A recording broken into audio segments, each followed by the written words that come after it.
bonsoir à toutes et tous, merci d'être venus ce soir. Alors c'est vrai que nous avons une petite concurrence puisqu'il y a en même temps la présentation de la saison culturelle de la ville, ce qui explique voilà, que nous sommes peu nombreux pour une fois. En tout cas, merci d'être présents. C'est la première conférence qui ouvre le cycle des conférences des Amis du Masque. Donc une conférence un petit peu particulière puisqu'il s'agit d'une discussion ce soir entre Philippe Piguet, donc commissaire d'expo, critique d'art. Est-il encore nécessaire de le présenter au Sable? C'est un peu sa deuxième maison. Et Hugues Repp, artiste plasticien qui expose actuellement sous la Croisée et à l'abbaye Saint-Jean-d'Orbestier jusqu'au 26 septembre. Donc une discussion et ensuite il y aura bien entendu, comme d'habitude, un échange avec vous. Je vous souhaite une bonne discussion, une bonne conférence. Bonsoir à toutes et à tous et merci de votre présence. Merci à toi Hugues d'avoir d'abord répondu à la proposition de venir ici au Sable. C'est la première collaboration que nous avons ensemble. Je connais le travail de Hugues depuis déjà plusieurs années, mais ça ne s'était pas encore trouvé. Donc c'était une aventure, hein, toujours, quand on travaille avec un artiste.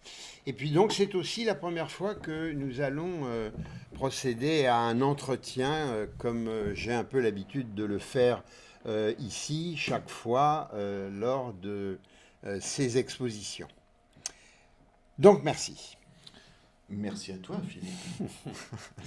Alors, comme j'aime le faire pour que tout un chacun, et moi-même d'ailleurs, car on en apprend tout le temps, il y a ce petit cartel d'entrée qui vous permet de, hop, juste situer, je dirais, l'individu dans l'espace et dans le temps.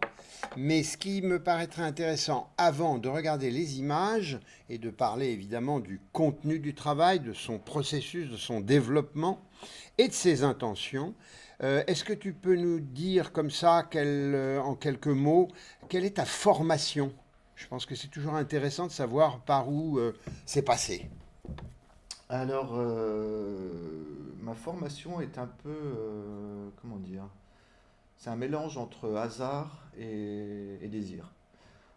Pas nécessité. Et pas nécessité, non, parce que c'est... Non, parce qu'il y a un bouquin, le Oui, hasard et la non, nécessité mais qui traînent dans ma mémoire. La nécessité, c'est pas forcément un truc d'artiste. Le hasard, oui. L'envie aussi. Le désir. Le désir. En fait, pour être très bref, j'ai arrêté mes études en troisième, parce que j'étais très mauvais à l'école. Il n'y a pas d'enfant. Voilà. Ça va.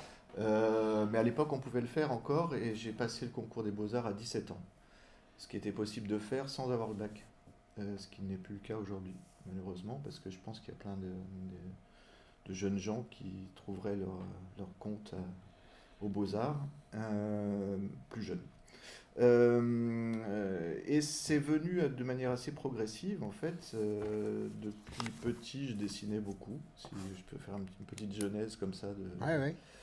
Je dessinais beaucoup, et puis j'avais la chance, ou à l'époque peut-être un peu la douleur aussi, d'être tout seul à la montagne avec mes grands-parents quand ma mère me laissait en vacances. Et je m'ennuyais à mourir. Et je pense que c'est comme ça qu'est venu mon désir finalement de créer ou d'inventer d'autres mondes. C'était dans cette période entre la troisième et le concours Non, d'entrée? c'était beaucoup plus jeune. J'avais 5-6 ans, quoi, 6-7 ans, 8 ans, tous les étés. Et donc, comme mes parents étaient paysans et qu'ils avaient peut-être autre chose à faire que de s'occuper d'un bout de chou, donc moi je regardais, j'essayais de m'occuper, je lisais le dictionnaire, je regardais les insectes, les plantes, les cailloux, enfin, voilà, gros ennui quand même. Mais curieusement aujourd'hui, c'est une bulle dans laquelle je puise assez régulièrement les idées et ce qui a fondé en fait la suite de mon travail. Donc quand je suis arrivé aux Beaux-Arts, et voilà, les choses se sont enchaînées assez rapidement. Après les Beaux-Arts, Les Beaux-Arts, c'était où? C'était à Besançon. Je sais pas pourquoi enfin si, je sais à peu près pourquoi j'ai choisi cette école, parce que ma mère n'habitait pas trop loin de cet endroit-là. Donc ça me permettait de me déplacer rapidement d'un point à l'autre. Et après les Beaux-Arts, j'ai eu la chance, donc j'ai fait les Beaux-Arts, je suis rentré en 82 aux Beaux-Arts, j'en suis sorti en 87. Est-ce qu'il y a un prof qui a marqué ton parcours?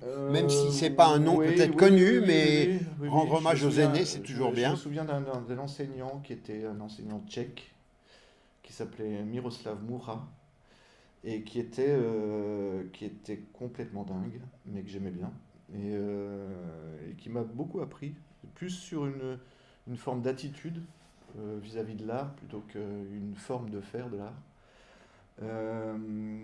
Et ensuite, voilà, j'ai eu assez rapidement un atelier. Même quand j'ai passé le diplôme, j'étais déjà plus à l'école. Je pensais j'avais déjà un atelier de manière autonome. Ensuite, en 90, j'ai eu la chance de faire une résidence qui est devenue un peu mythique maintenant, à la Villa Saint-Clair à Sète. C'est une école préparatoire qui tous les étés laissait la possibilité à 3 artistes de venir dans cette école, qui était une très belle villa sur le mont Saint-Clair à Sète, pour ceux qui connaissent. Et ensuite, la première expo que j'ai faite, c'était en 92, et c'était au musée d'art moderne de Paris. Donc ça s'est enchaîné assez vite en fait. Mais dans le cadre d'une expo collective? Oui, ça s'appelait les ateliers de l'Arc. Voilà, c'est ça. Les ateliers de l'Arc, fondateurs. C'était une exposition qui donnait la visibilité à de très jeunes artistes qui n'avaient pour la plupart jamais exposé. Et qui après, c'est un peu comme le golf de Rouault pour la musique. Ouais. C'était un peu un tremplin en fait. Et voilà, après, les choses se sont mises en place petit à petit, et puis après, il faut tenir la distance, quoi. Donc en fait, si je l'entends bien, il y avait quand même une détermination de consacrer ton existence, ou du moins ton quotidien, à la création artistique. C'est-à-dire qu'il n'y avait pas d'autre choix possible? Ah ben non, je ne sais rien faire d'autre. Hein. Non, si, bien sûr, j'ai fait plein de petits métiers, évidemment. Oui, des petits métiers. Et puis maintenant, j'enseigne, donc je peux dire que je fais aussi autre chose. Mais c'est vrai que... Enfin, je me suis même pas posé la question, en fait. C'était juste naturel. D'accord. Et ça t'a permis matériellement d'exister? Non. Non. Ça a été long à arriver? Parce que les années étaient quand même favorables. Hein. On est dans la queue des années 80, les années longues, l'effervescence, etc.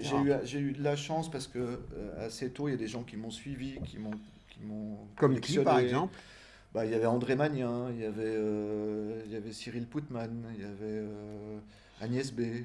Alors André Magnin, l'un des grands commissaires pour l'Afrique de l'exposition Magicien de la Terre, Cyril Poutman, le fils de la grande femme designer, et Agnès B, que je ne présente pas. Et puis un artiste qui a vraiment compté pour moi, parce qu'il y a quelque chose qu'on oublie souvent de dire, c'est que les artistes aident beaucoup les artistes.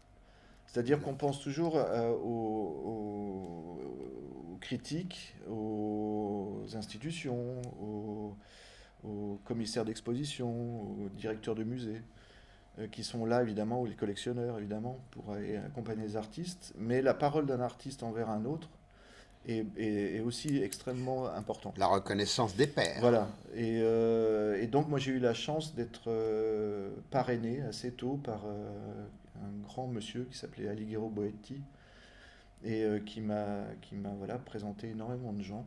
Et je pense que j'ai avancé très rapidement grâce à ça aussi. Et je dirais même, tu as eu une certaine chance, parce que si j'ai bonne mémoire, Alighiero Boetti est décédé en 94. Ouais, c'est ça, 94, c'est bien ça. Je crois. Ouais, il me semble. Hein, je le connaissais depuis 89, en fait. D'accord. Grande figure dans la périphérie, on va le dire comme ça, tu me corriges hein, si tu n'es pas d'accord, dans la périphérie de l'Arte Povera. Oui. Grande figure, très grande figure.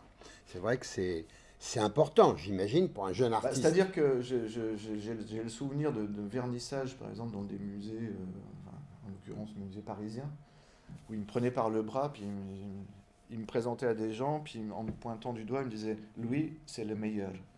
Alors forcément, je veux dire, quand quelqu'un de cette envergure-là dit ça, quelques minutes plus tard, la personne qui venait me voir me dit « Est-ce que je peux venir voir votre atelier ?» C'est bizarre, non? Donc c'est vrai, voilà, c'est évidemment des petits coups de pouce dans la vie comme ça qui... Et puis, il est vrai aussi que quand on s'engage dans ce genre de carrière, on va dire, il y a une part de hasard, de chance, et bien sûr de volonté, bien sûr de désir, mais le nombre de fois où je sais pas, j'ai serré la main de la bonne personne au bon moment, qui m'a permis peut-être de faire une expo que je n'aurais pas imaginé faire. Il y a ça aussi, c'est une bonne partie aussi de notre métier, nous, les artistes, c'est d'être présent au monde aussi, surtout dans les jeunes années. Maintenant, je m'en fous un peu des vernissages, mais à l'époque, c'était important d'y être. Bien, et ben voilà qui est calé. Comme ça, on a effectivement déjà quelques éléments de biographie. S'agissant de parler du travail dans son contenu, Hugues a pris connaissance du choix d'image que j'ai fait. Je lui ai suggéré, hein, c'est toujours un travail qu'on fait comme ça. Il m'a renvoyé un petit mot en disant c'est parfait, ça colle. Et en fait, là, je l'ai mixé autrement.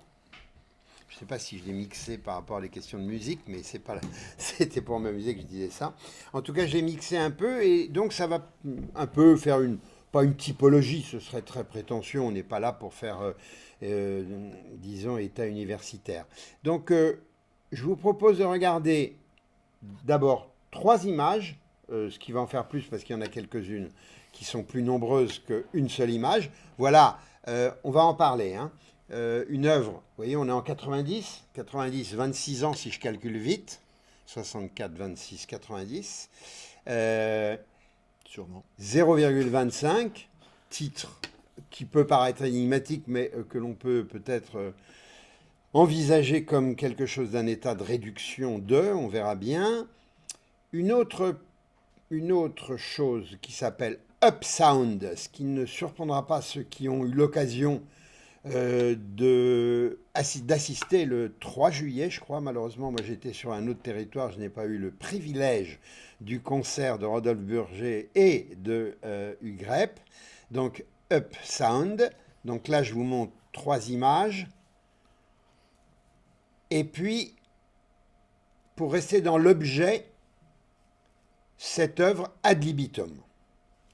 Alors, pourquoi j'ai choisi ces 3 images ? Je me le demande bien. Eh bien, je vais te répondre, c'est parce que je crois que tu vas participer bientôt à une exposition collective au Centre Pompidou autour du thème bricolage.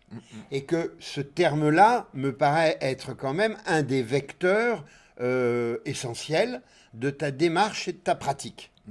Donc, ça m'intéressait de mettre bien en exergue que, voilà, il y a des choses qui sont au départ, et puis ça perdure, et c'est un peu comme cela que chaque séquence que nous allons parcourir se détermine. Donc, tu nous dis un petit mot de cette image-là, par exemple, de cet ensemble d'images. Qu'est-ce que c'est que ce 0,25 ? C'était bien une réduction un quart ? Ou pas du tout? Si, mais c'est pas une question d'échelle. Je voudrais juste faire un petit... effectivement, il y a ce projet d'exposition bricolage au Centre Pompidou. Comme vous le savez, enfin, peut-être vous ne le savez pas, mais le directeur vient de changer. Donc j'espère que cette expo va avoir lieu, mais pour l'instant, ce n'est pas tout à fait officiel qu'il y aura... Voilà. Mais bon... Voilà, c'est avec un peu de chance, enfin, normalement ça devrait se faire, mais bon, on sait jamais. Petite parenthèse. Alors ça, en fait, je vous parlais tout à l'heure d'une résidence que j'avais fait à Sète, à la Villa Saint-Clair.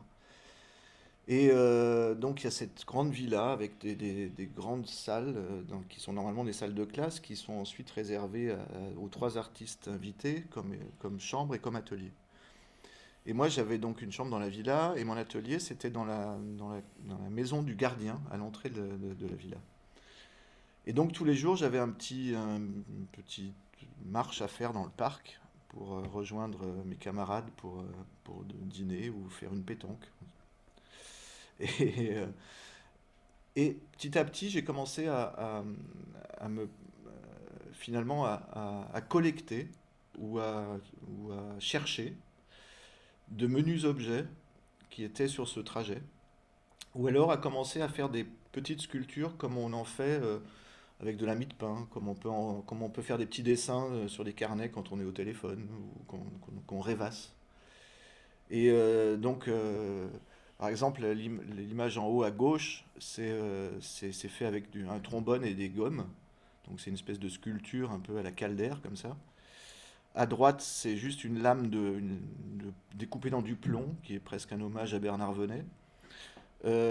Celle en bas à gauche, c'est le moulage de l'intérieur d'une pince crocodile, avec un petit bout de bois sculpté et un morceau de polystyrène. C'est un hommage à Brancusi? Oui, si on veut. Mais en fait, si tu veux, il y a quelque part là-dedans une espèce de chose qui m'intéressait, c'est de rejouer un peu les tics ou les types de la sculpture moderne. Et donc j'en avais fait 250, qui ensuite avaient été présentés dans une ancienne chapelle. Donc je suis un peu abonné aux chapelles, là. En tous les cas sur celle-là et Orbestier, pardon. Et donc j'en ai installé 250 au sol de la chapelle, avec une chapelle qui avait donc le toit pas loin de 6 ou 8 mètres de haut. Et les sculptures, elles sont grandes comme ça, quoi. Donc il y a un rapport d'échelle. Il y a un rapport d'échelle. Malgré ce que tu en disais au départ. Mais pour tout te dire, c'est qu'en fait, de ces 250, j'en ai gardé que 25. D'accord. D'où le 0,25. Et elles sont maintenant installées dans une petite mallette, avec chacune son emplacement dans une petite plaque de mousse.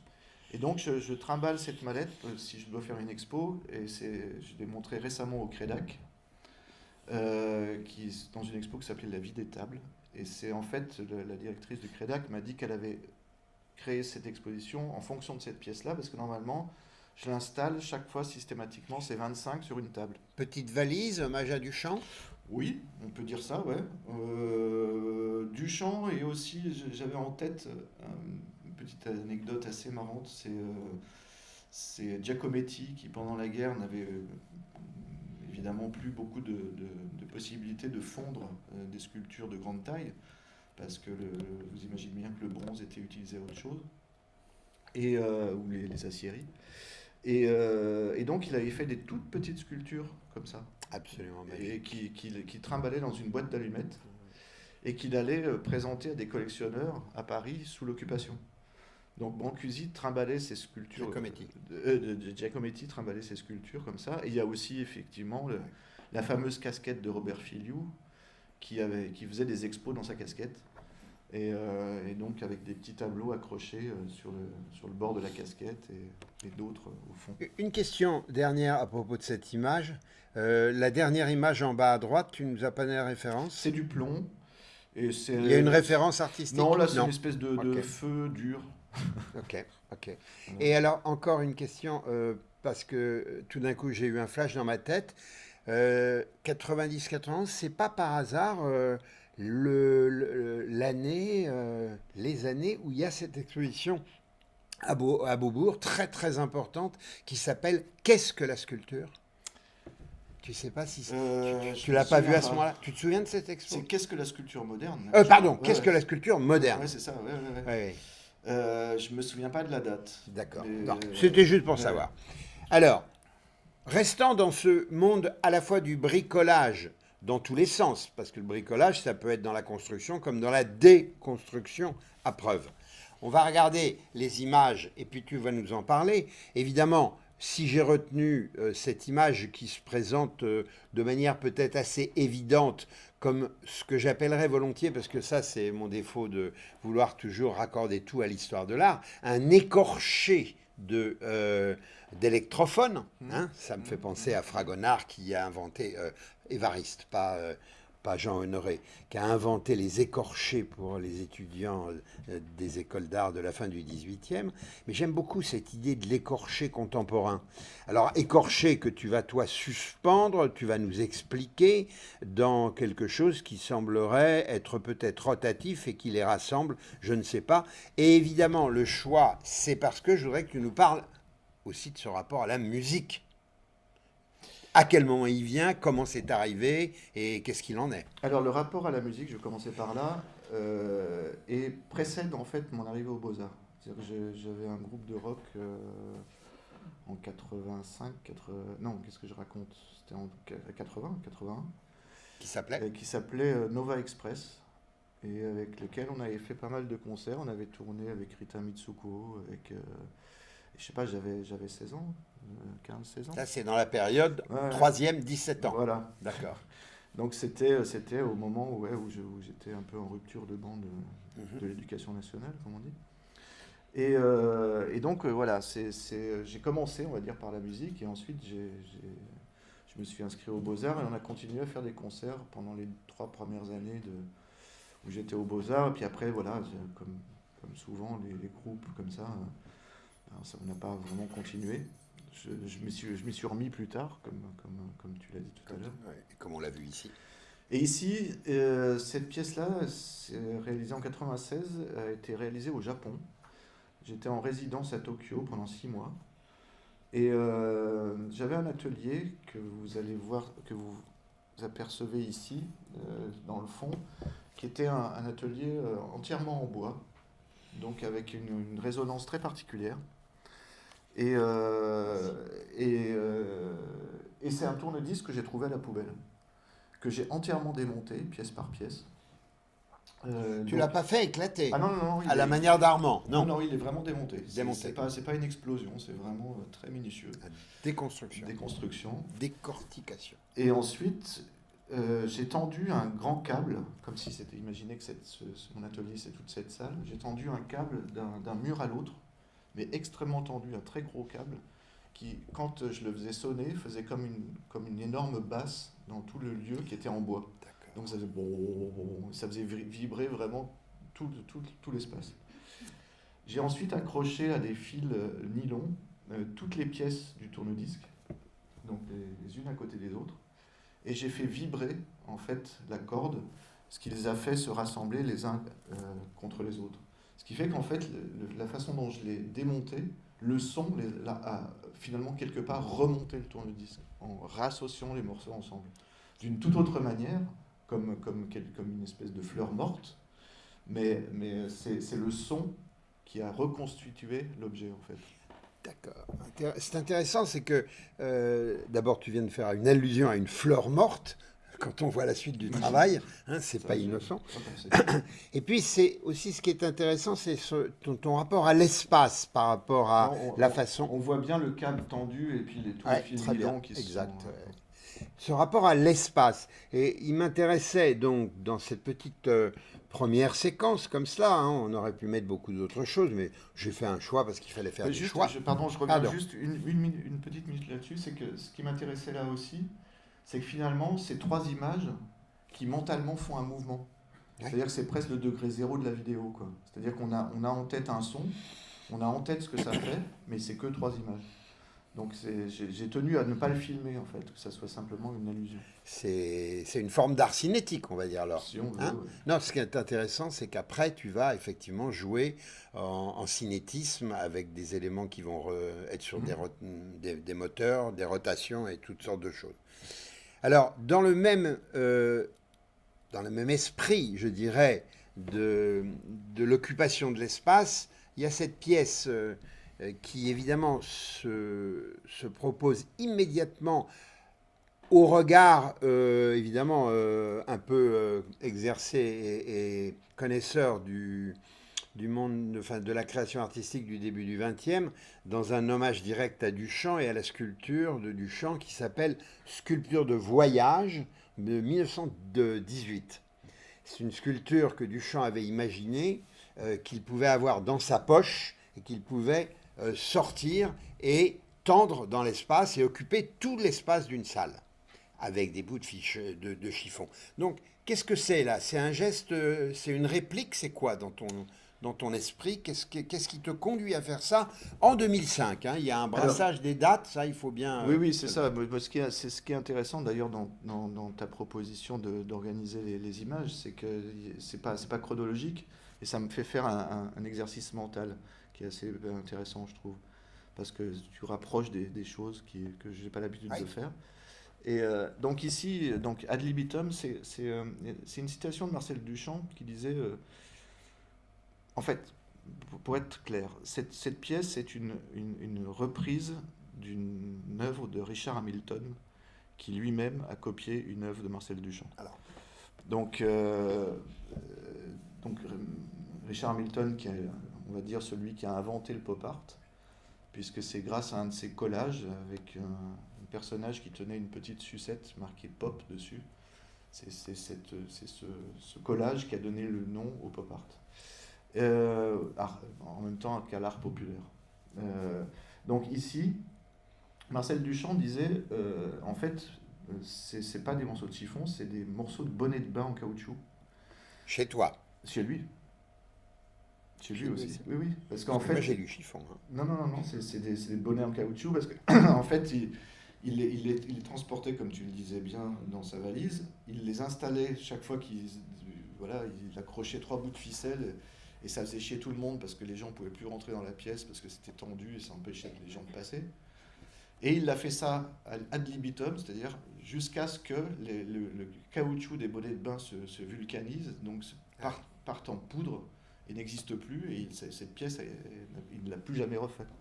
Donc il y a un rapport à la disparition, c'est-à-dire que cette pièce-là, je l'ai fait une fois, et après elle a été détruite. C'est vraiment un geste à la Duchamp, quoi. D'ailleurs, on me propose, dans une expo à venir, de la remontrer. Donc il faudra racheter les bonnets de bain, la reconstruire et la rejeter. Alors qu'est-ce qui gouvernait ton envie de faire quelque chose qui fasse écho aussi précisément à Duchamp? Alors, parce que déjà c'est un personnage qui me fascine depuis toujours. Au-delà de son travail, je pense que lui-même est un personnage. Le comportement est quand même assez incroyable. Et puis c'est une pièce qui est très peu connue. Et en plus, cette idée de pouvoir la refaire à l'infini et de la jeter à nouveau, c'est-à-dire qu'il y a une espèce de cycle sans fin, comme il le dit très bien, ad libitum. Donc c'est ça qui m'intéressait aussi. Et j'ai fait toute une série de pièces avec des ballons multicolores, comme les ballons qu'utilisent les clowns pour faire les figures, là, vous voyez, et les petits chiens et tout ça. Et donc j'en avais rempli une salle entière, et j'avais braqué dessus une caméra qui prenait une photo toutes les 30 minutes, je pense, pendant les 2 mois de l'exposition. Et petit à petit, les ballons se sont dégonflés.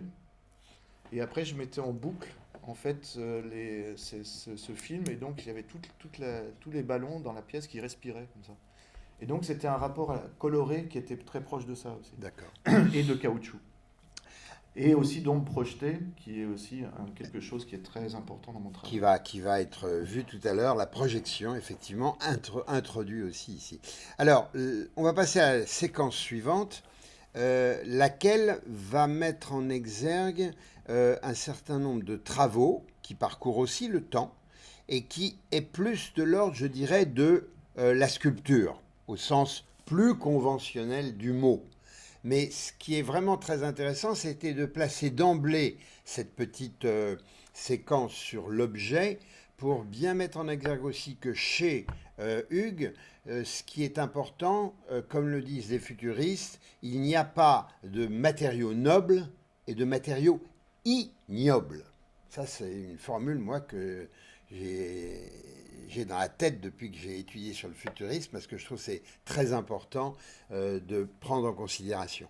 Alors, pour entrer dans cette problématique de la sculpture 3 dimensions, mais enfin là, on y est aussi, hein, mais disons, la sculpture ronde-bosse, comme on le dit souvent, hein, comme on le dit historiquement plutôt. On voit donc au début, toujours, de ton parcours, hein, on est là en 91-92, donc 27 ans, hein, avec cette série Les Montagnes. Et évidemment, tout d'un coup, whoop, tu l'as dit tout à l'heure, et c'était très très important, ce rapport à la montagne chez toi. Donc, comment est advenu cet ensemble de pièces sur les montagnes? Alors, ça va vous paraître un peu bizarre, mais ces sculptures sont des peintures. Mais encore. Parce que chacune d'entre elles est issue en fait, j'ai créé la 3e dimension de peinture qui apparaît dans les tableaux célèbres. Donc, par exemple, la première à gauche est une sculpture fabriquée d'après un tableau de Giotto. Donc, c'est une montagne qui est dans un tableau de Giotto, dans laquelle j'ai donc interprété la 3e dimension. La seconde, c'est un tableau de Dali, donc qui est bien sûr en 2 dimensions, que j'ai à nouveau interprété. La 3e, c'est le mont Fuji d'après Hokusai. La 4e, c'est un tableau de Magritte. Et la dernière, un tableau de Seurat. Et j'ai délibérément joué sur le code en même temps un peu architectonique et des socles, comme si c'était en même temps des échafaudages et en même temps des sellettes. Et finalement que ces 3 formes réunies à la même hauteur soient différenciées presque par leur support. C'est-à-dire que c'est le support qui fait que les sculptures prennent une dimension un peu particulière ou singulière. Hormis le fait, effectivement, que c'est une translation de peinture à la sculpture. Et donc, en même temps, tous les socles ont été faits avec des matériaux récupérés. Une fois de plus. Une fois de plus. Donc il y a ce côté à nouveau bricolage qui vient interférer dans tout ça. Alors une fois de plus aussi, tu viens de nous l'expliquer d'une manière tout à fait précise, une fois de plus, référence à l'histoire de l'art. Est-ce que dans cette période fondatrice, en quelque sorte, c'est un souci pour toi d'aller t'appuyer, d'adosser ta réflexion et ton travail sur des référents qui te servent un peu de tutelle ? Oui, probablement, mais je crois que ce qui m'intéressait surtout là, c'était de faire cet aller-retour peinture-volume et de faire en sorte que ces objets deviennent extrêmement énigmatiques, d'une part parce qu'ils sont blancs et en plâtre. Donc si je ne donne pas les codes, on ne sait pas très bien de quoi il s'agit. Donc on peut simplement penser que c'est une façon de revisiter un paysage, quoi. Alors que chaque fois, effectivement, bon, après les artistes choisis et les œuvres ne sont pas totalement anodines. C'est quand même des peintures que j'aime bien, en général.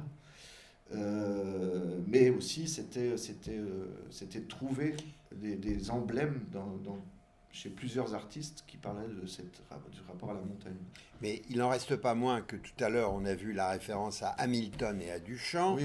Antérieurement, tu nous as cité aussi bien Calder, etc. Oui. Donc, ma question, elle était quand même de savoir si c'est une sorte de besoin chez toi d'avoir, comme ça, la main sur l'épaule d'un... Ce qui d'ailleurs pourrait rejoindre ce que tu nous racontais tout à l'heure, des rencontres que tu peux faire. Oui, probablement. Puis c'est une façon, effectivement, en fait, je crois que je dois avoir un petit côté midinette quelque part. C'est-à-dire que chaque fois que je rencontre quelqu'un qui est un peu connu, il faut que j'aille le saluer. Enfin, je suis à la limite de demander des autographes, quoi. Et là, donc, c'est le fait finalement de travailler avec ces personnages-là. Une sorte de parrainage. Voilà, de parrainage ou je sais pas, d'hommage aussi, parce que c'est plus une question de rendre hommage que de réellement faire une réplique. Donc une heureuse dualité entre référence et révérence. Wow. Par exemple, la langue française est tellement belle qu'il ne faut pas l'oublier. Dans cette qualité d'objet en volume, j'ai retenu, dans un saut temporel certain, cette série qui s'appelle Pistil. Je vous montre les 2 images pour que vous ayez comme ça un peu de choix visuel, si je puis dire. Alors, c'est vrai qu'il y a une certaine analogie plastique, irrésistible.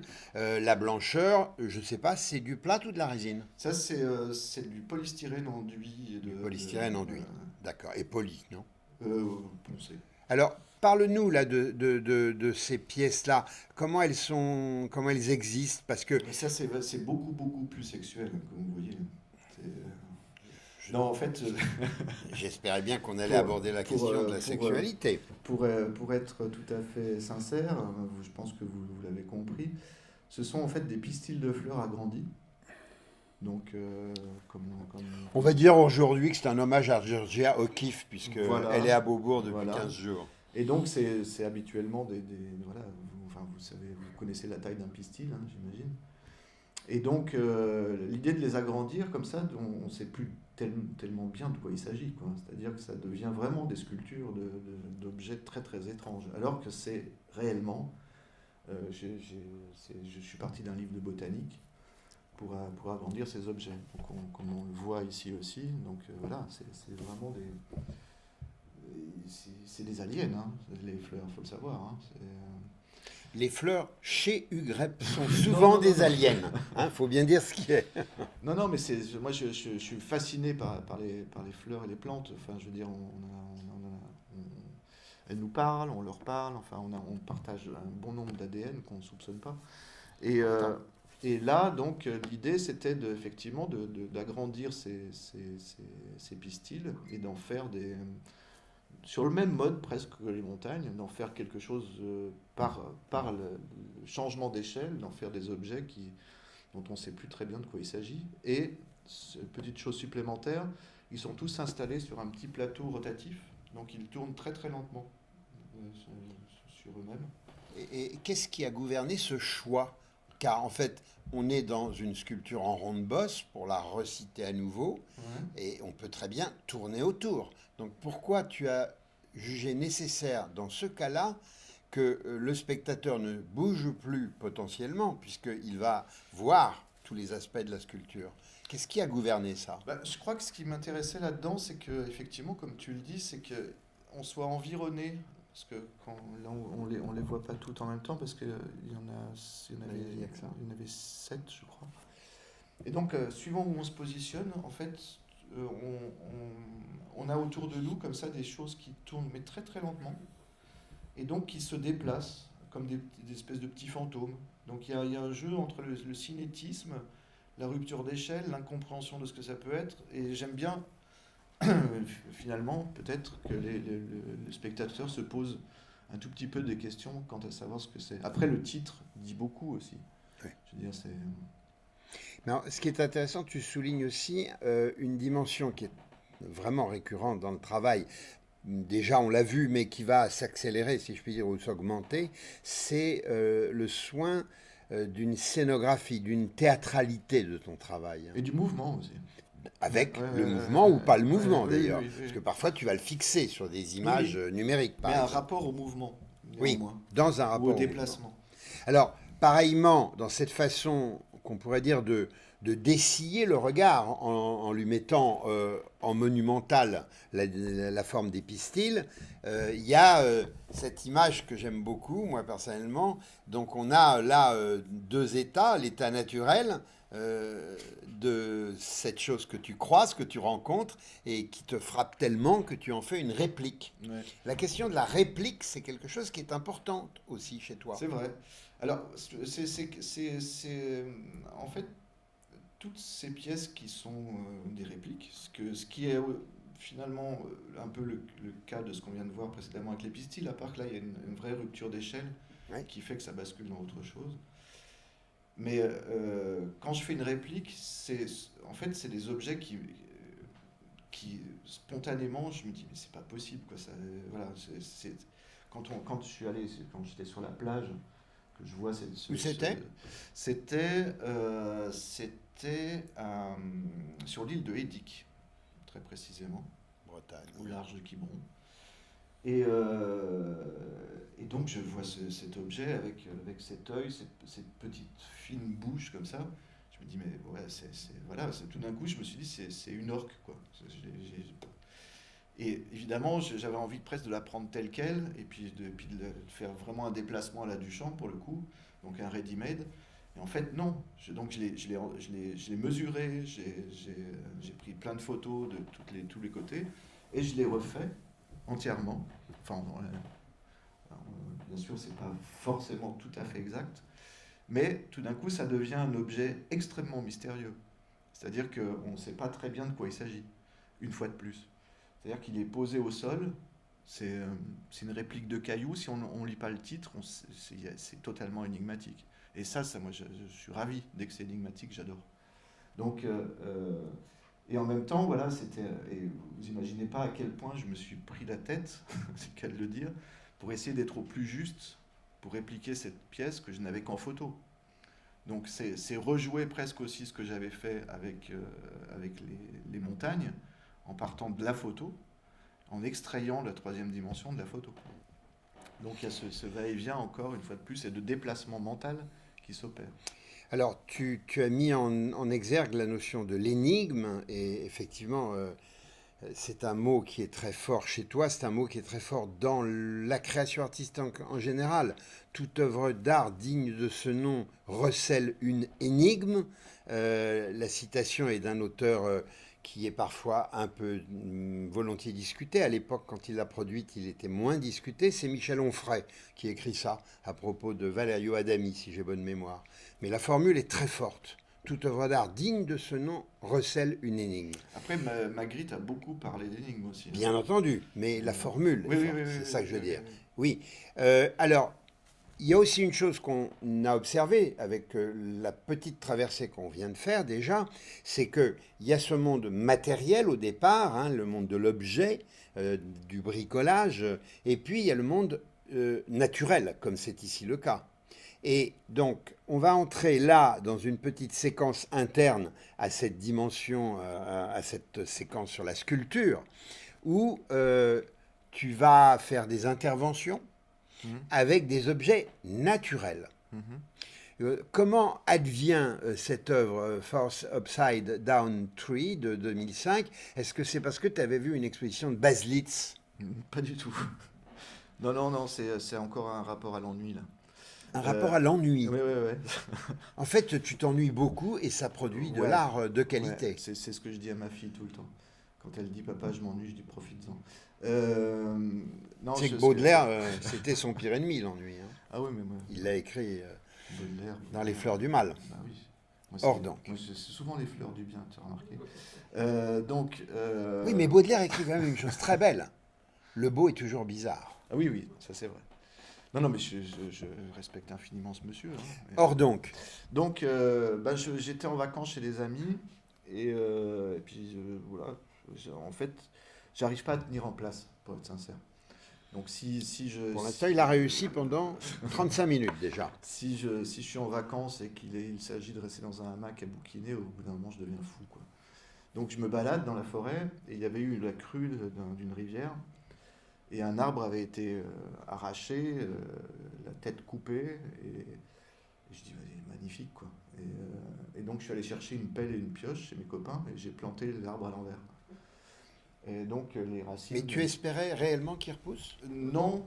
Et après, alors j'ai fait ça d'une manière extrêmement spontanée. Et après j'en ai fait une photo et c'est tout, quoi.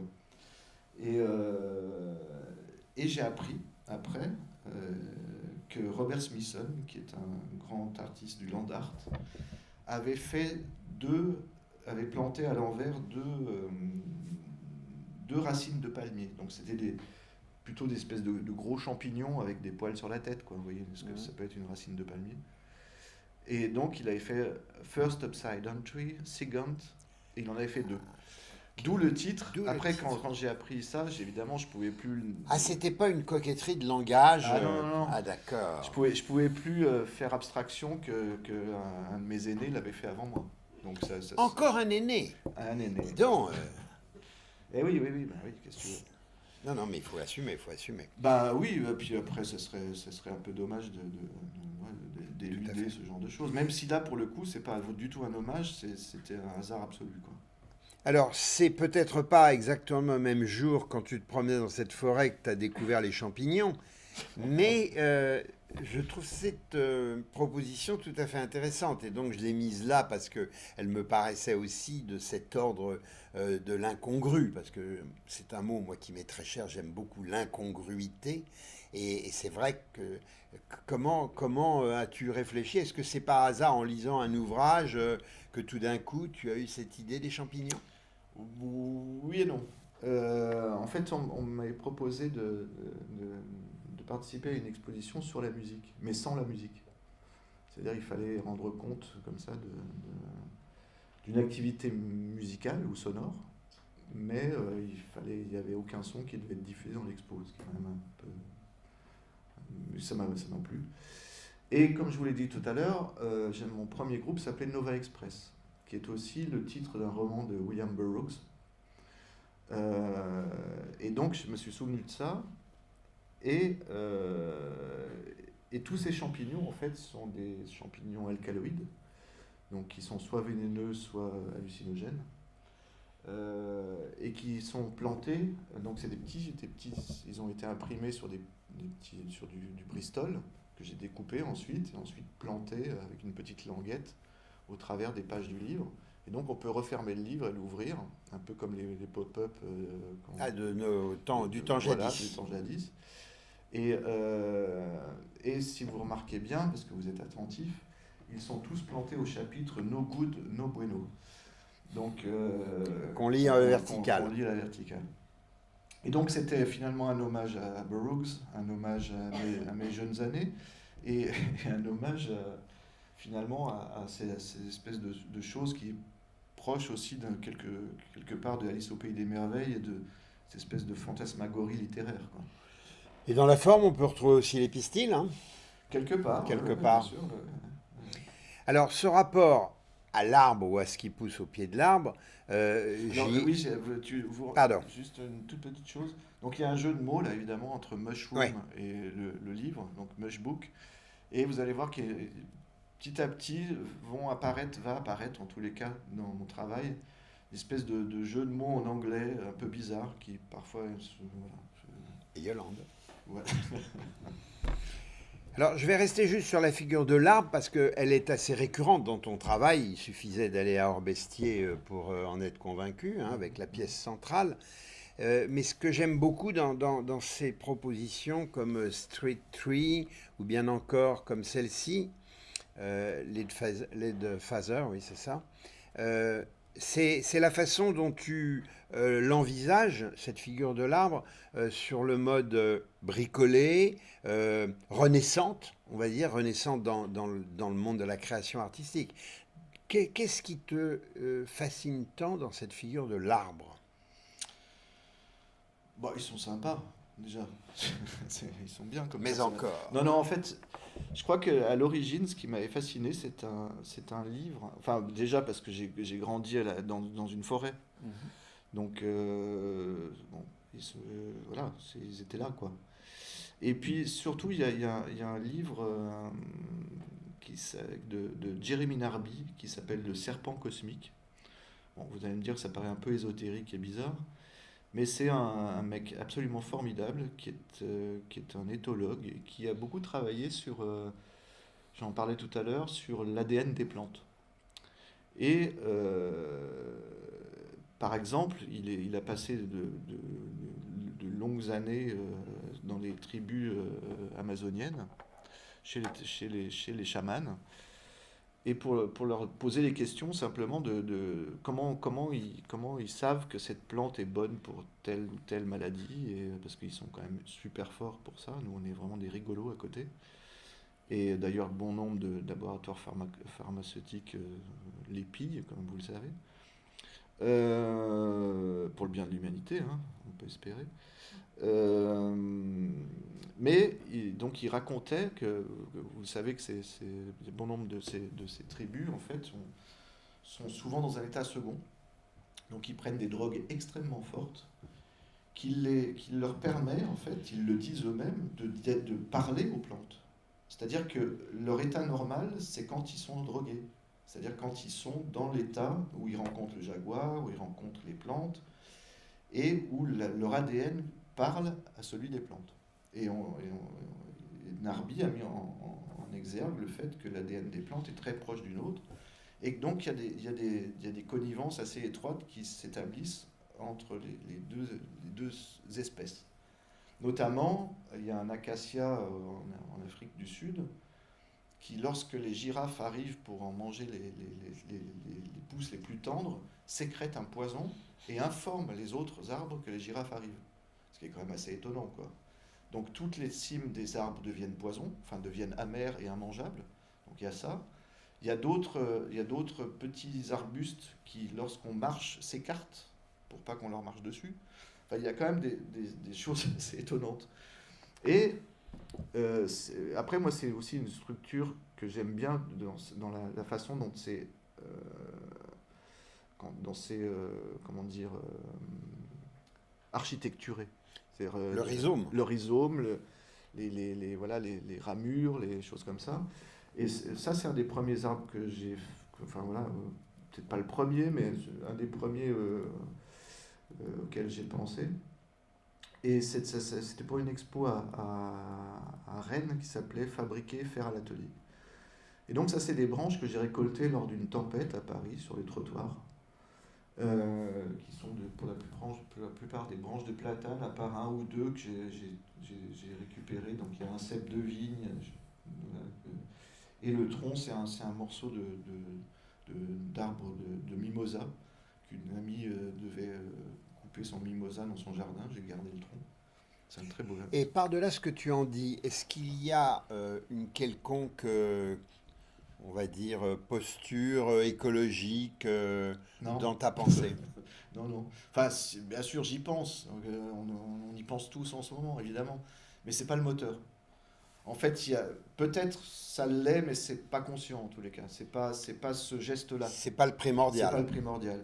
Je pense que ça, quelque part, ça l'est parce que donc en fait, c'est un arbre qui est entièrement reconstitué. Oui. Si vous le voyez, il y a des boulons qui retiennent, et des vis qui retiennent toutes les branches, un peu comme une créature de Frankenstein. Donc c'est vraiment un arbre entièrement greffé, avec des espèces de tiges métalliques. Et tous les fruits, entre guillemets, qui sont accrochés à cet arbre-là, sont des objets que j'ai trouvés dans la rue. Donc qui sont des objets qui ont appartenu à quelqu'un. Donc quelque chose qui est proche de l'intime. C'est des boucles d'oreilles, c'est des petits morceaux de bracelets, donc aussi bien les branches, je les ai trouvées dans la rue, que ce que ça supporte. Et donc c'est un arbre qui est complètement habité par la présence de gens, en fait. C'est un peu chamanique, quelque part. Et ça s'appelle Street Tree, donc il y a ce jeu. Oui, tout à l'heure. Et celui-là, qu'est-ce que tu peux nous en dire?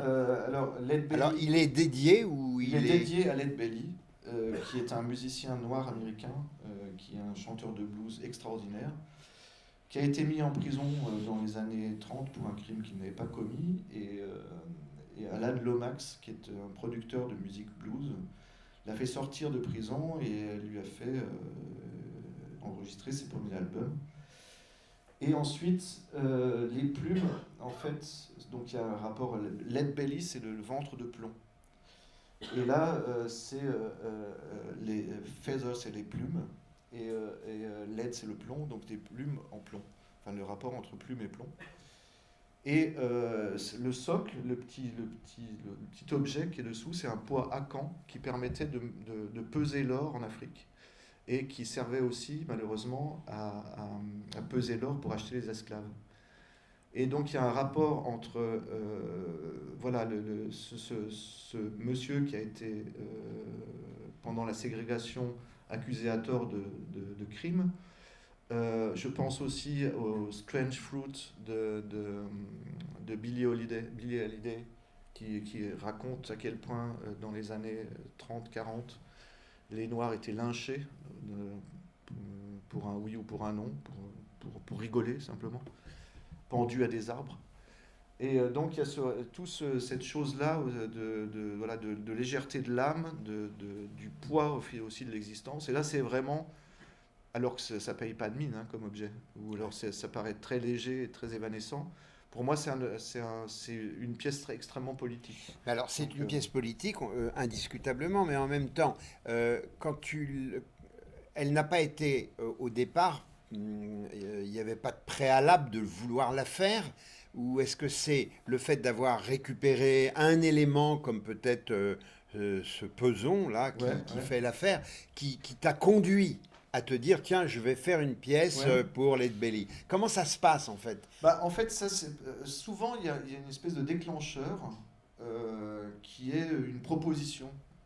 Par exemple, là, c'était Michel François, un artiste belge, qui me proposait de montrer une toute petite pièce dans une vitrine où il réunissait des toutes petites œuvres d'artistes. Et je crois que j'avais fait le précédent avant ou après, je ne sais plus. Ouais, c'était la même année.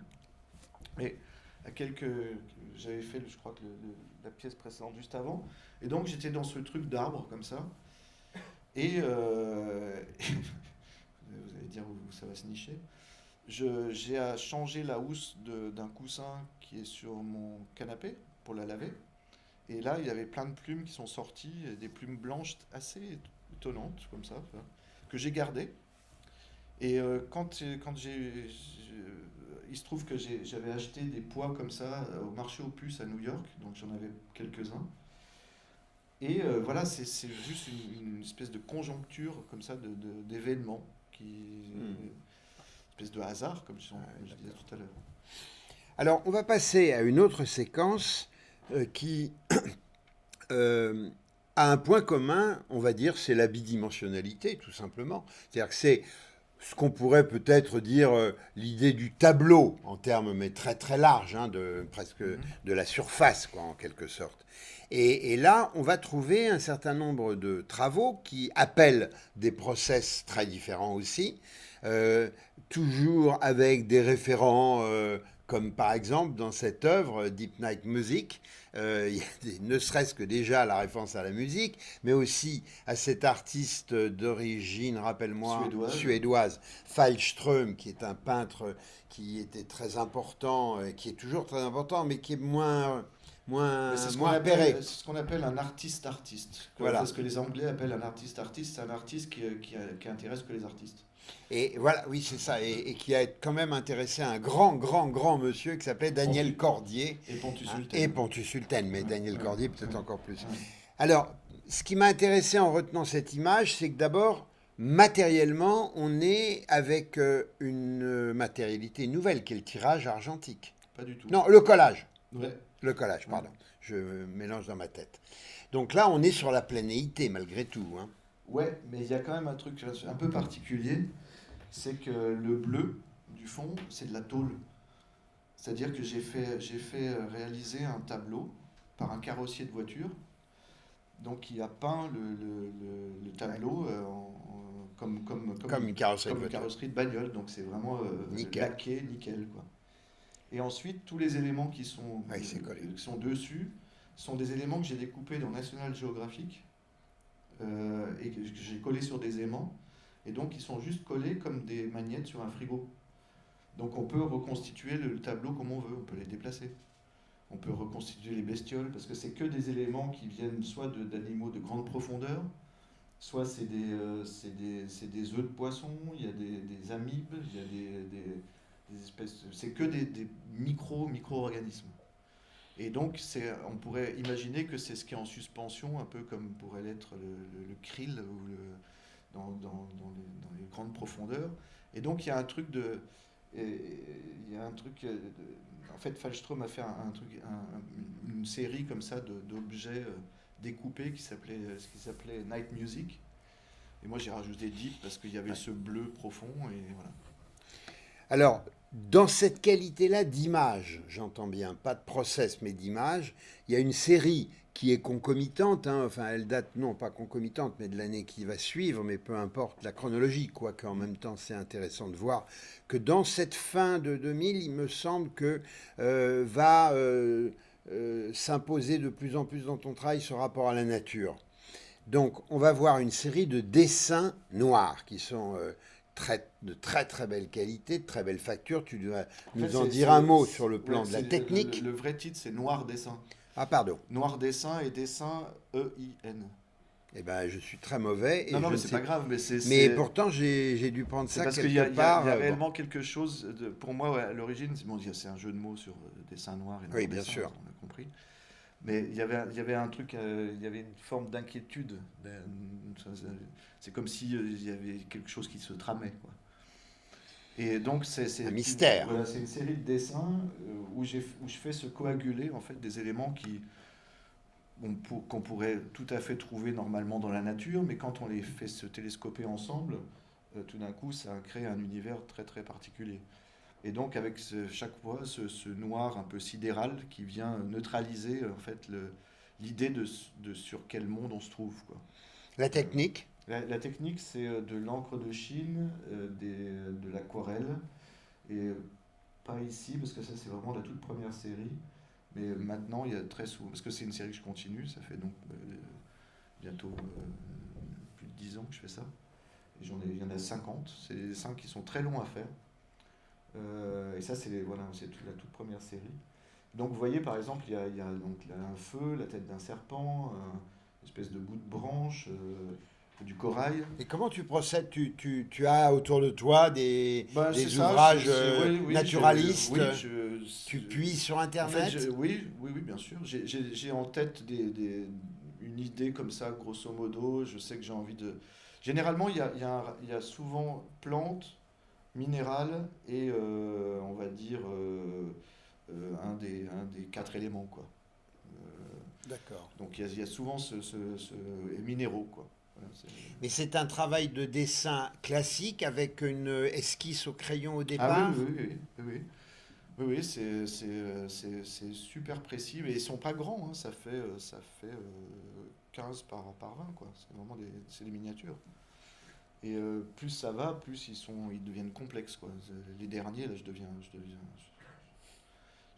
sais pas, 2 mois pour en faire un, quoi.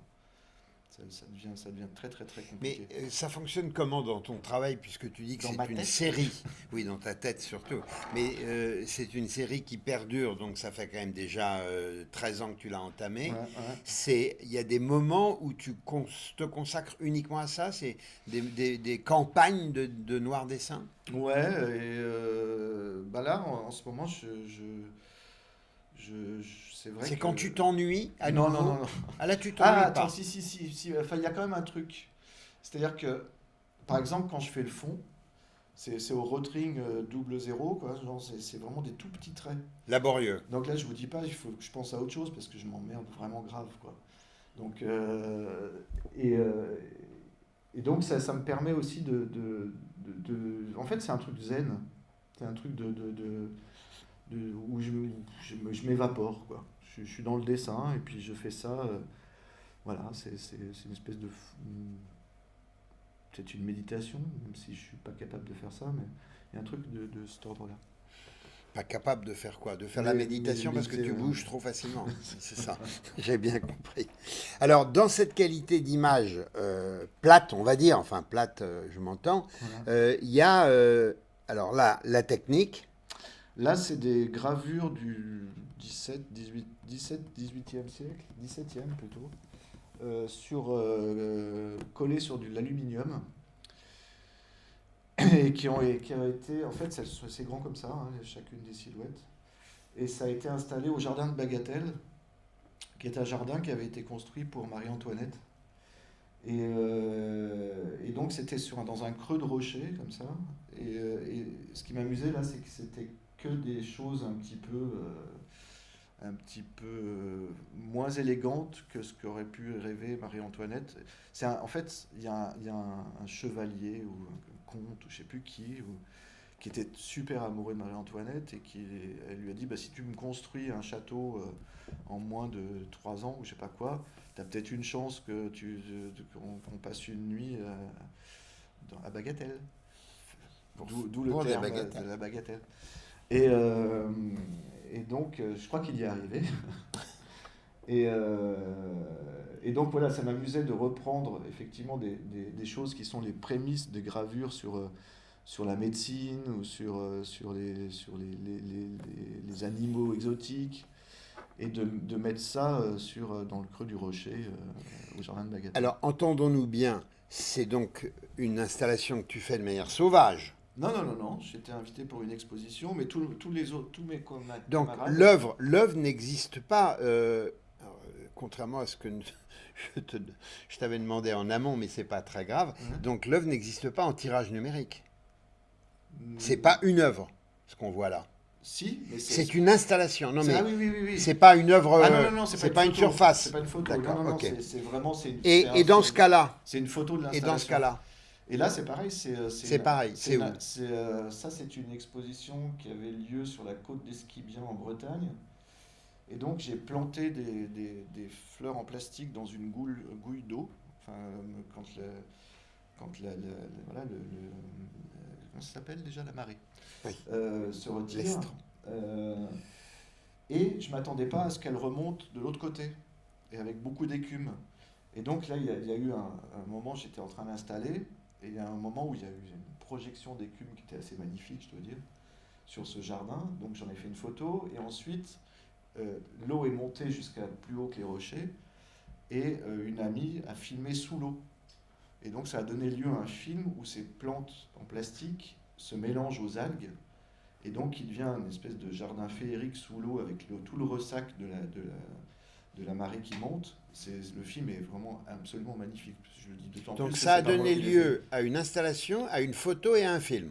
La photo, c'est pour montrer ce que c'était, voilà, l'installation. Dans le contexte de cette expo. Dans le contexte de l'expo. Mais le résultat final maintenant, puisque ça, après, on l'a démonté, on a récupéré les fleurs, et le résultat final, c'est cette vidéo de sous-marine, qui a été tournée par Ariane Michel. D'accord. Donc, pour le dire, ces deux images qu'on vient de voir, elle aurait dû être dans une séquence qui vient après, mais ça fait rien, parce qu'on n'est pas dans la surface uniquement. Ah non, non, non. Voilà, mais c'est pas grave, on avait du mal s'entendre là-dessus. Alors ici, c'est une œuvre qui, je trouve, est intéressante. Alors là, c'est un document photographique, enfin c'est une œuvre photo, on est bien d'accord. Non, c'est une installation. Ah ben, mais tu n'as pas bien regardé quand je t'ai posé la question. Ben non, parce que tu m'en as pas parlé de celle-là, en fait. Donc c'est une installation. C'est une installation. Elle n'existe pas en tant qu'œuvre indépendante photographique. Non. Ok, ben c'est pas grave. C'est comme une photo de sculpture, en fait. Ok, d'accord. Donc ça, c'est... Donc ça, en fait, vous voyez, l'éclat qu'il y a sur le verre n'existe pas. C'est-à-dire que j'ai pris une photo de cette fenêtre en hiver, quand les arbres n'avaient pas de feuilles. Et ensuite, cette photo-là, je l'ai fait imprimer avec une fausse cassure au milieu, que j'ai collée sur la vitre. Ce qui fait qu'il y a une superposition, comme vous le voyez, derrière, maintenant, les fleurs, les plantes ont poussé. Ce qu'on voit à travers la découpe, il faut que je me lève. Il a dit qu'il ne pouvait pas rester assis longtemps. Tout ça, là, toute la découpe, là, ça, c'est imprimé sur un plastique un peu opaque. Qui est plaqué sur la vitre originale. Ça, c'est le morceau de la photo. Ça, c'est le vrai. Parce que, en fait, partout où c'est cassé, là, la vitre est vraiment transparente. Et donc, vous voyez que ça, c'est une photo que j'ai faite pendant l'hiver, qui se superpose au printemps, quand il y a une expo, au même endroit, le même pot, mais avec des feuilles. Et donc, il y a ces superpositions comme ça de moments. Quand on est devant, pour le coup, on se pose vraiment la question, même là, j'imagine que vous ne savez pas très bien ce qui se passe, quoi. Mais il n'y a que à l'intérieur de la brisure où on voit à travers. Le reste, c'est imprimé sur la vitre, tout ce qu'il y a autour. Mais c'est imprimé ce qu'il y a derrière, mais 3 mois plus tôt. Donc, en fait, tu joues beaucoup sur le trompe-l'œil, en quelque sorte. Ouais. Alors, par exemple, cette œuvre-là, elle se présente comment sur le plan matériel? Ça, c'est presque une peinture, en fait. C'est un tableau qui est en volume. En fait, c'est quelque chose que j'ai fait au Japon et qui est la taille absolue d'un tatami. Et traditionnellement, pour les estampes japonaises, le format, on va dire, ça s'appelle un oban. C'est une estampe, c'est à peu près ce format-là, un peu plus étroit, mais on va dire à 4 à peu près. Et il y a le fameux triple oban qui permet de faire des panoramiques dans les estampes japonaises. Et qui est de toute façon calé sur la taille du tatami. C'est-à-dire que tout est organisé dans les estampes japonaises sur le format du tatami, mais en réduction. Donc c'est une mise à l'échelle plus petite du tatami. Là, j'ai repris le tatami et j'ai fait des photos de tags et de morceaux urbains à Tokyo, que j'ai recomposé un peu comme un triple oban. Donc c'est un hommage à l'estampe japonaise. Et dessus, les traces de ce qu'on peut voir comme des traces de peinture, le vert, jaune, bleu, sont des tentatives d'effacer les graffitis faits par les autorités. Et donc, il les recouvre avec des couleurs de manière à ce que ça ne se voit pas, quoi, en fait, ce qui est marqué dessous. Donc, tout ça est un montage photographique, parce que vous voyez que les vis sont très grosses, bref. C'est que des montages photographiques de ce que j'ai trouvé dans la rue, à part ces traces qui sont en relief. On le voit bien d'ailleurs. Par-dessus le tableau. Donc c'est la seule trace de peinture finalement. Qui sont sur le tirage photographique. Ils sont sur le tirage photographique. Et qui tiennent comment? Qui tiennent, il y a une petite entretoise en aluminium sur laquelle ils sont collés. Parce que ça fait penser un peu à l'œuvre Deep Night Music de Fallström. C'est ça. Sans qu'on puisse les bouger. Voilà, ceux-là ils sont fixes. Ouais. Là c'est vraiment une composition picturale. D'ailleurs j'ai envie de m'y remettre à ça parce que ça m'avait bien plu.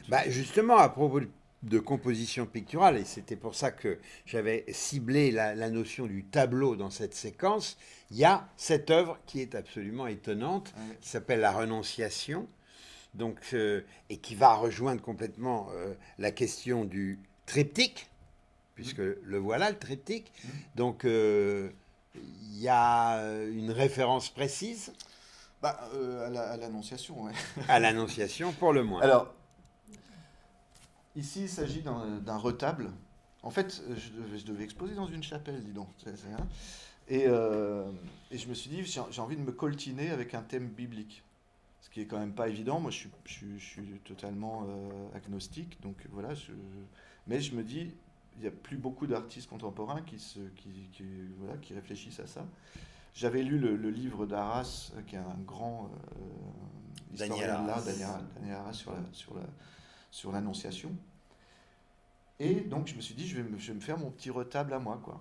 Et donc, j'ai convoqué dans un premier temps un ébéniste qui m'a fait cette boîte en bois de if, qui la traduction en anglais, d'anglais à français, c'est si. Oui. Et je me suis dit, parce que l'Annonciation, en fait, dans la Bible, c'est juste le passage entre l'Ancien et le Nouveau Testament. En fait, il y a l'archange Gabriel qui arrive, qui va voir Marie, qui dit, voilà, tu vas être la mère du Fils de Dieu, est-ce que ça ne te pose pas un problème? Elle dit, je sais pas, j'ai jamais eu d'homme, je n'ai jamais connu d'homme. Et puis l'ange, il dit, t'inquiète pas, je m'occupe de tout. En gros, c'est ça, ça dure, je sais pas, il y a 5 phrases, quoi. Et je me dis, si jamais elle avait dit non, donc si elle avait renoncé, donc d'où la renonciation. Et donc j'ai rejoué exactement l'archétype des annonciations de Piero della Francesca et des autres. C'est-à-dire à gauche, il y a l'archange Gabriel, au milieu le Passio, et à droite Marie, qui est souvent devant un lutrin, et qui lit un livre. J'ai remplacé en fait à droite, donc c'est des pensées plutôt que le lys, donc ça commence déjà comme ça. L'archange Gabriel, c'est la main de l'Annonciation de Leonardo da Vinci. Ah oui. Avec dessus 2 ailes de papillon. Qui vient du côté gauche. Voilà, qui vient du côté gauche. Du volet gauche, qui arrive au centre. Ici, là, c'est le... Non, il n'y a pas de flèche. Il n'y a pas de souris, d'accord. Alors, allez. C'est bien, ça me fait faire un peu de... Ici, ce symbole un peu phallique, là, en fait, c'est pas irrévérencieux du tout, c'est derrière la Vierge au rocher de Leonardo da Vinci. Bon, on sait que Léonard aimait plutôt les garçons, mais c'est vraiment comme ça. Ça, c'est 2 symboles qui sont très récurrents dans les Annonciations, la pomme et le concombre, que j'ai rajouté. Ensuite, ici, tout est ce patio marbré, comme ça, comme un palais ducal, et le rideau tiré. Et la robe de Marie sur le lit, avec une vision du cosmos, et le bouquin qui recoupe. Donc, elle n'est pas là, en fait. Elle est hors champ.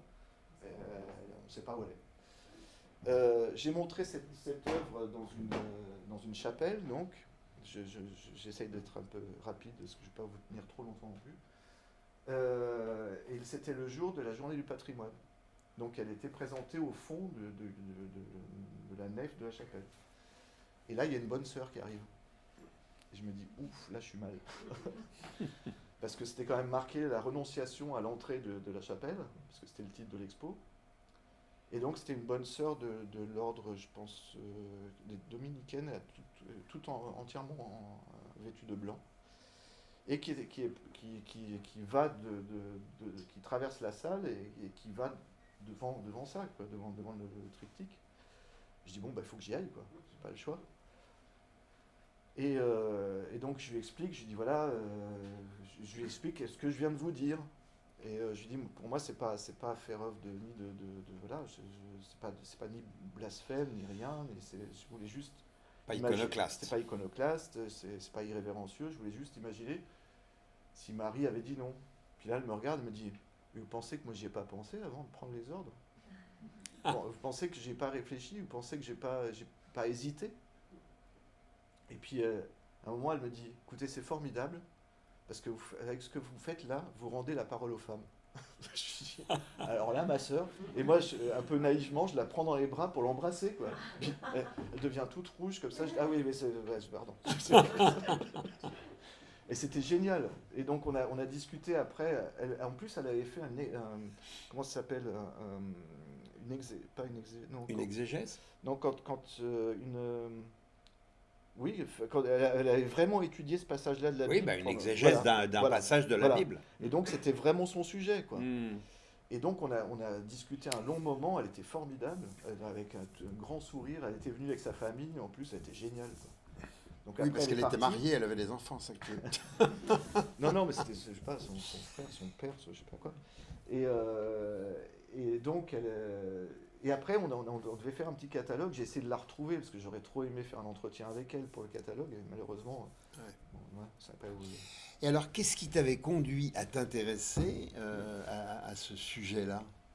C'est ce que je disais tout à l'heure. C'est ce que je disais tout à l'heure. C'était d'essayer de me coltiner à un sujet comme ça, quoi. Parce que c'est quand même un sujet qui s'écarte de tes oui. Mais en même temps, c'est atypique. Mais en même temps fait avec la même technique que je fais mes dessins habituellement. Absolument, oui, d'accord. Il n'y a pas de souci. Il y a les fleurs, il y a le cosmos, il y a tous les éléments de ton vocabulaire.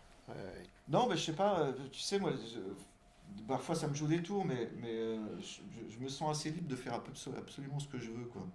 Donc c'est parfois je sais que ça me revient un peu en me disant ok, Hugues, on voit très bien son travail, on le connaît, mais je suis pas Daniel Buren, on m'identifie pas avec des lignes, quoi.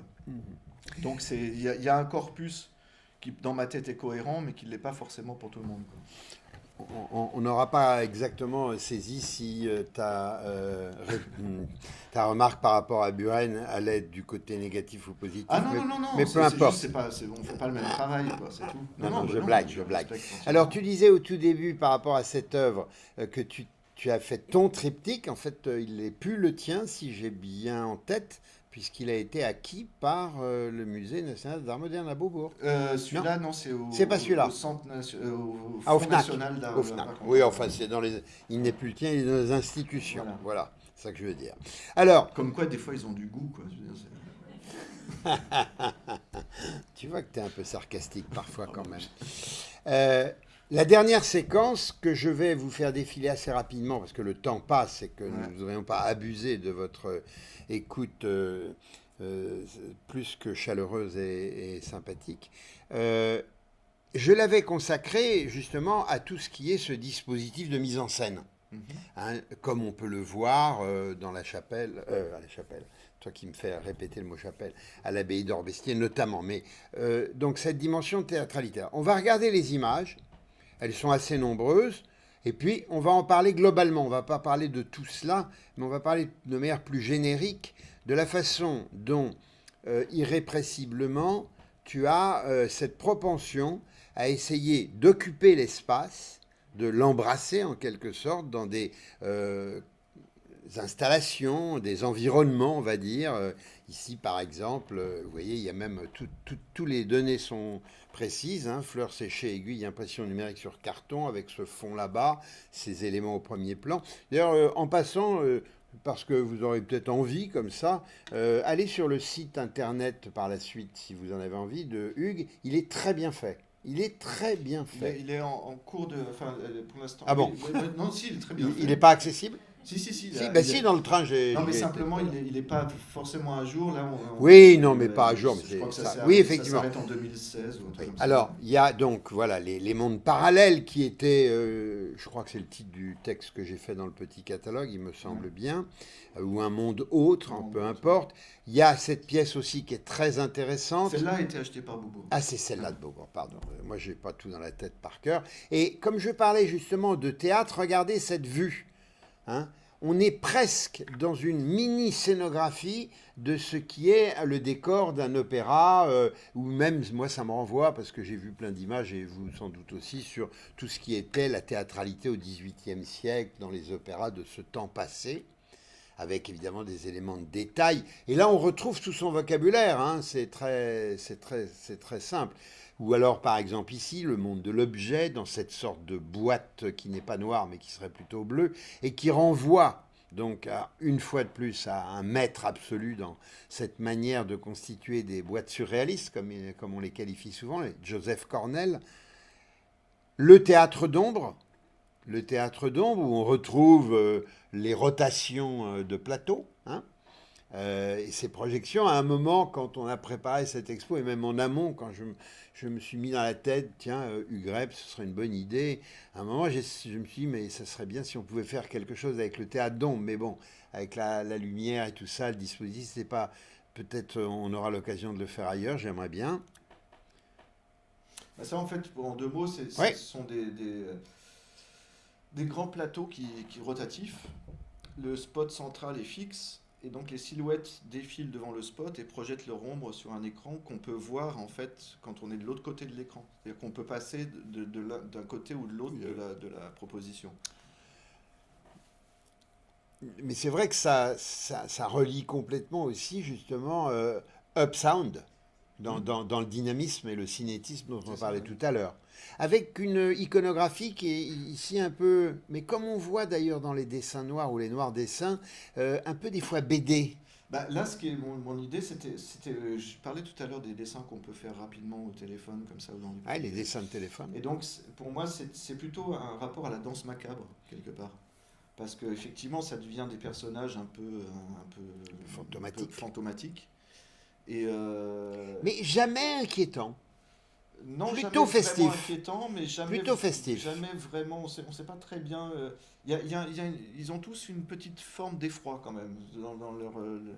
Oui, on en voit un là. Au premier plan, celui qui défile à droite là, et peut-être même dans ceux-là. Vous voyez, il y a quand même des espèces de têtes de mort. Oui, il y a l'obscurité aussi qui joue. Enfin, tout ce qui est entre le réel et virtuel. Voilà. Donc, des installations comme vous l'avez vu à Orbestier, on va en voir, alors des installations donc, qui deviennent effectivement des petits théâtres créés sur place, qui ne sont jamais de la même composition, même si tu refais une pièce, ça c'est l'avantage. Ici, cette œuvre Wonderama Land de 2013, plus... Ça, c'était à New York. Plus matériel. En fait, j'avais récolté plein d'objets dans la rue aussi. Et j'ai recréé une espèce c'est en cours de travail. J'ai pas de photos finies. Et j'avais recréé un peu les buildings de New York avec des petites bouteilles. Enfin voilà, ça devenait une espèce de choses que j'augmentais jour après jour dans l'atelier. Et au fond, c'est comme les fleurs qu'on a vues tout à l'heure, mais c'est des gants que j'ai trouvé dans la rue qui avaient été écrasés par les voitures, des gants d'ouvriers, et que j'ai ensuite imprimé, découpé et posé verticalement, et ça devenait aussi des fleurs en fait. Donc il y avait comme ça une espèce de chose, mais qui était vraiment sentir la pulsation de New York et le truc un peu graisseux comme ça de cette ville qui est assez... Et comme ton œil se promène sans cesse et fouille, scrute ton environnement, et comme tu viens de parler des gants écrasés, ce qu'on observe tristement aujourd'hui, tous ces masques qui traînent par terre, ça ne t'a pas encore entraîné vers quelque part? C'est vachement moins beau quand même. Hein.